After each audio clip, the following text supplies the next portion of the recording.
So lovely to be here, and wonderful to see so many old friends and to make some new ones too. And it seems to me we will survive as a community. And so I wanted to make a request that perhaps we could circulate emails or something like that so we can really stay in touch, as well as supporting the ongoing magazine. Huge thank you to you, David. Of all my editors since 1986 and probably before, you've been the most significant. Oh, thank you. Although we haven't always agreed on which poems of mine are good, No. always in the end thought, okay no, then. Definitely not. But it's been a good dialogue. If anyone's interested in the alchemy book that I mentioned yesterday, it was published by HarperCollins in 1997, and there are copies available on the net. It's being reissued next year in Dorset by Archive Publishing in a Jungian psychology series. I've been a mystic. I've been very interested in alchemy, Taoism, psychotherapy. These poems I want to share with you are from this new book called Monuments. And it's really an attempt to engage with public discourse in the way that we were talking about yesterday. So they are quite specific in that sense. I'm just going to actually read you the preface. It's very short, but it's important to try and put these things in context, I think. So I've written, these poems are all moments that stand beyond themselves as metaphors and as figures in the landscape of our critical and transitional time. In that sense, they are also out of time, but also very much of our time, and what it means for all of us to recognize and choose what matters within it, as once apparently reliable systems and authorities dissolve around us, revealing their transience beside what stands beyond them. They are an invitation to read the events of our time symbolically and not just literally, suggesting that the visionary dimension is not just something internal or even obscure, a private language or mythology, but actually happening all around us in ways we don't recognize until we learn to see with a kind of bifocal vision, which is at once literal and symbolic.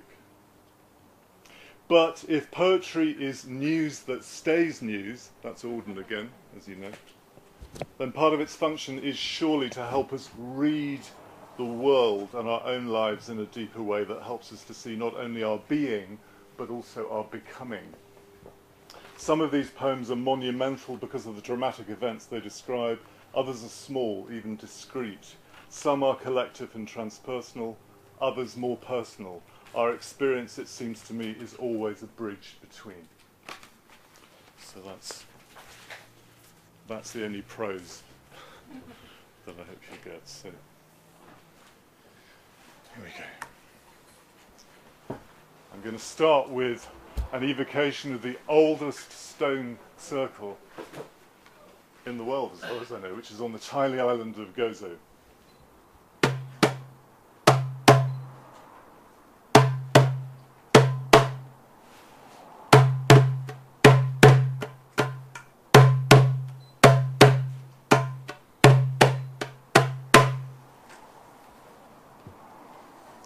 Gigantica.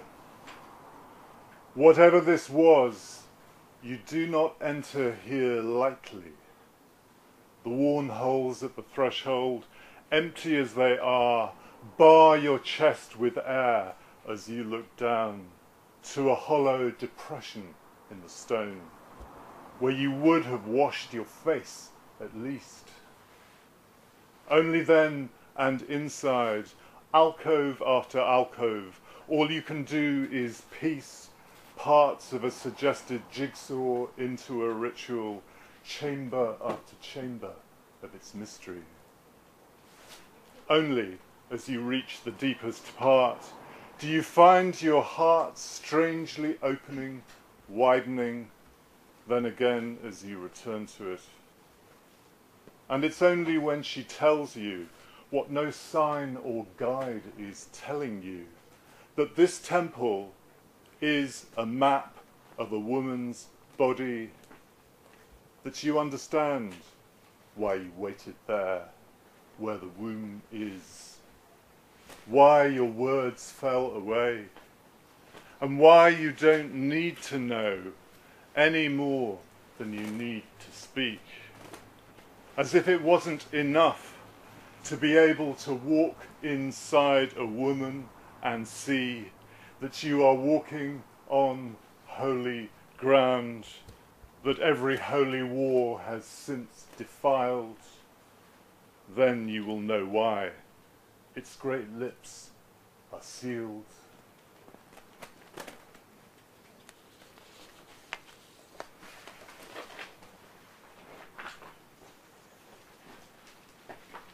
This is an African rainstick. And this next poem is Angel of the North. Astonishing the air, wings up alert as if just landed out of the invisible's so much greater realm, yet rooted as only presence can be, dwarfing the small hill become its base, above bushes in their sunlit spring yellowing blaze, set against blue sky on this postcard. And then, who are you, birdman, with your faceless face, wing struts stretched as wide as a jumbo jet's, and the androgynous line of your body, rippling into solid, merged, gale-withstanding feet, where the weathered steel becomes wood, so nearly breathing? In one pair of eyes, for as long as it takes to begin to absorb the amaze of you, I want to say, you are more purely here than we may know.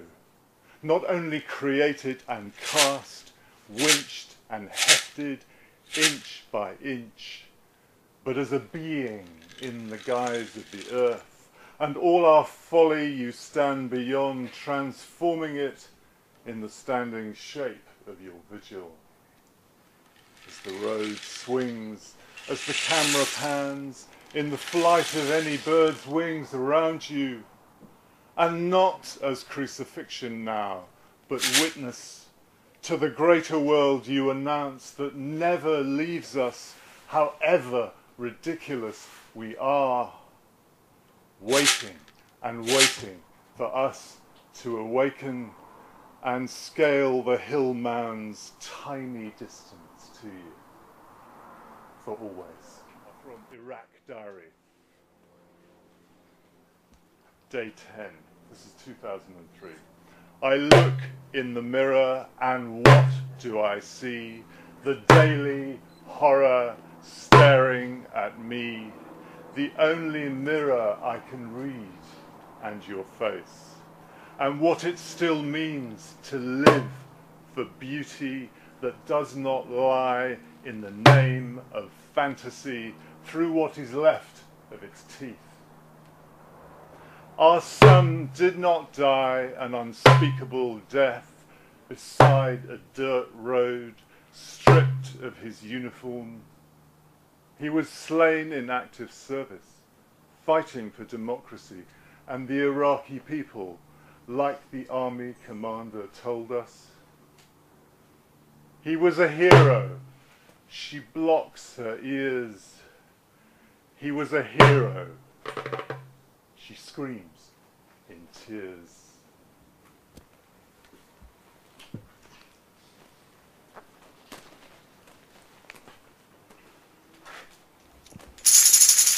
Day 14. My April fool declares this day does not exist except for random acts of kindness and beauty. So, tell me the news. No, tell me about one fine thing you saw in the midst of hell. The butterfly on the battlefield that shimmered in the light, that no bullet could pass through, becoming the sky. Your voice saying, all shall be well, and shakes his cap and bells, and shakes his cap and bells. One more from this sequence. This is John Simpson.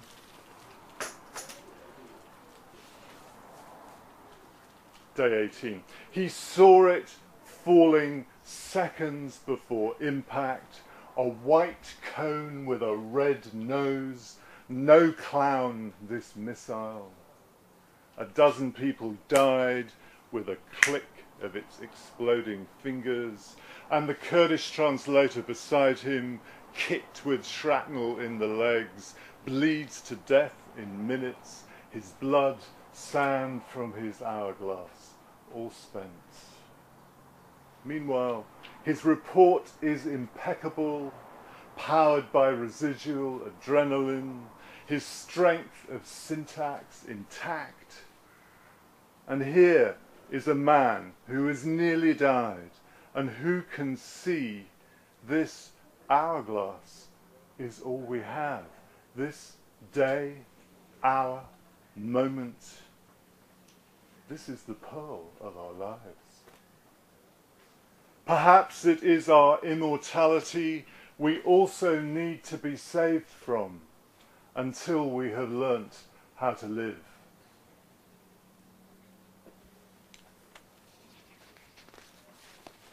I do think that sometimes. Okay, so moving on, and this next poem is called Putin, and it's about the, we were talking about narcissism yesterday, it's about the narcissism of power. It's not a human face. I can still hear you saying, was it ever? The high dome of the forehead lifting to neatly concealed receding hair, the eyes narrowed, vacated to steel, then the long drop down the protruding nose to the expressionless, sad, once sensual lips, collapsed into a lopsided line, the skin like an advertisement for Gillette's latest faultless quadruple-bladed razor, and dusted with a layer of near invisible makeup beneath a platinum grey suit and matching tie. Human? Yes, once, before he died inside. Clinical as the fluorescent light surrounding him that seems to emanate from those eyes, as merciless as it is soulless, and full of its own ego design that is power and victory at any price over all who dared put little Putin down.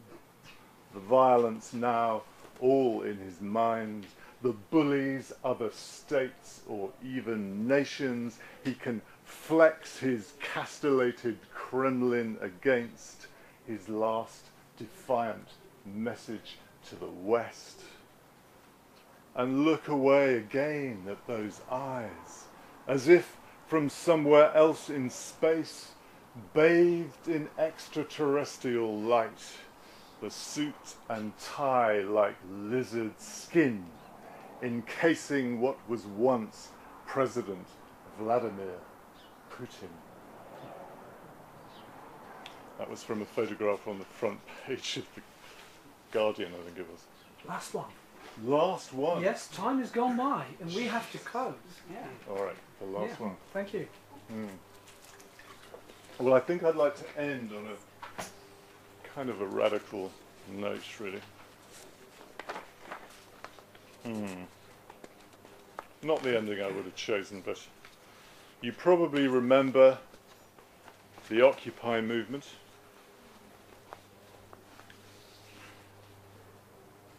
So this is St Paul's, London, 2011. There are a number of events, as I said, recorded in this book. And I'll happily finish on this one. And it has a little epigraph: you cannot evict an idea whose time has come. I like that. Let's put poetry into that too. The graveyard is empty, the stones poking up like privileged tongues.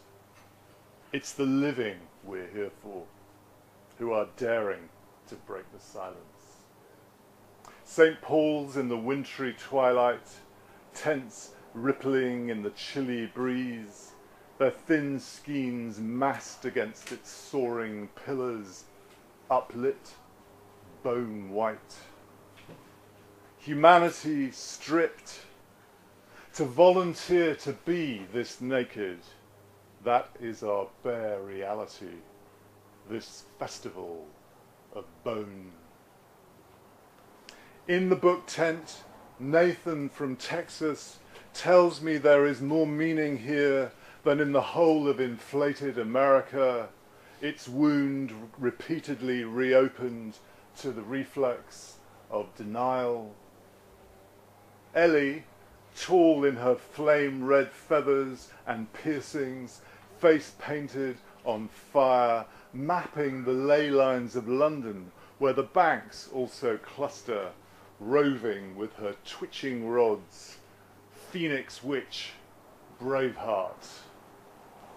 Nathan says it makes you or breaks you.